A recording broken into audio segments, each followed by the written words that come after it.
सैफ अली खानवर मध्यरात्री 2 वाजता जीवघेणा हल्ला। हल्ल्याच्या वेळी करीना आणि दोन्ही मुलं घरातच। हल्लेखोराने 1 कोटीची मागणी केल्याचा जहांगीरच्या नर्सचा जबाब।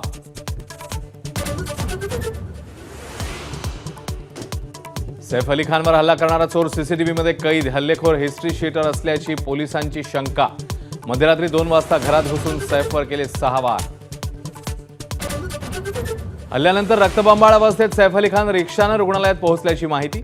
शेजारच्या इमारतीतल्या तरुणाच्या फोन कॉल नंतर सैफचा मुलगा इब्राहिमची मदतीसाठी धाव। न्यूरोसर्जरी प्लास्टिक सर्जरीनंतर सैफची प्रकृती स्थिर। पाठीत रुतलेलं तीक्ष्ण हत्यार काढण्यात डॉक्टरांना यश। लवकरच डिस्चार्ज मिळण्याची शक्यता।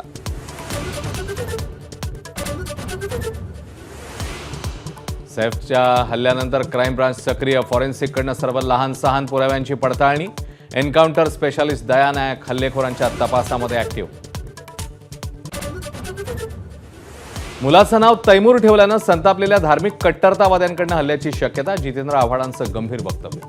तर अभिनेत्याचं नाव खान असल्यामुळेच विरोधकांकडून राजकारण। गृहराज्यमंत्री योगेश कदम यांचा आरोप। सैफच्या तब्येतीची विचारपूस करण्यासाठी बॉलिवूडमधील कलाकार लीलावती हॉस्पिटलमध्ये दाखल। सैफची हत्या हाच हल्लेखोराचा हेतू होता।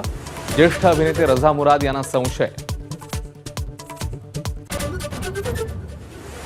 अशा घटनांना गांभीर्याने घेणं गरजेचं, मात्र मुंबई सुरक्षित नाही हे म्हणणं चुकीचं।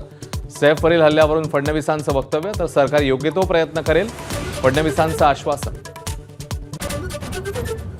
26 जानेवारीच्या आत लाडकी बहीण योजनेचा हप्ता मिळणार। महिला आणि बालविकास मंत्री अदिती तटकर यांची माहिती। तर मार्च महिन्यात होणार अर्थसंकल्पीय अधिवेशन। केंद्र सरकारकडून शासकीय कर्मचाऱ्यांसाठी गुड न्यूज। 8व्या वेतन आयोगाच्या स्थापनेला केंद्रीय मंत्रिमंडळाची मंजुरी। 2026 मध्ये 8व्या वेतन आयोगाच्या शिफारशी लागू होण्याची शक्यता। इंदिरा गांधींनी कितीही चांगली कामं केली असली तरी आणीबाणीच्या त्या व्हिलन। कंगना रनौतच्या इमर्जन्सी चित्रपटाच्या स्पेशल स्क्रीनिंग नंतर फडणवीसांची प्रतिक्रिया।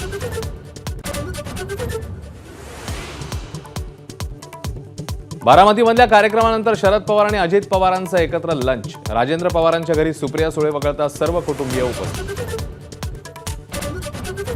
बीड जिल्ह्यातील आतापर्यंत 162 लोकांचे पिस्तूल परवाने रद्द। 20 जणांच्या नावावर मृत्यूनंतरही परवाने। तर परवाने रद्द केलेले अनेक जण राजकीय पक्षाशी संबंधित। अदानी उद्योग समूहावर संक्रांत आणणारी हिंडनबर्ग रिसर्च कंपनी बंद करण्याचा निर्णय। संस्थेचा उद्देश साध्य झाल्यानं निर्णय घेतल्याची संस्थापक नॅथन अँडरसन यांची माहिती।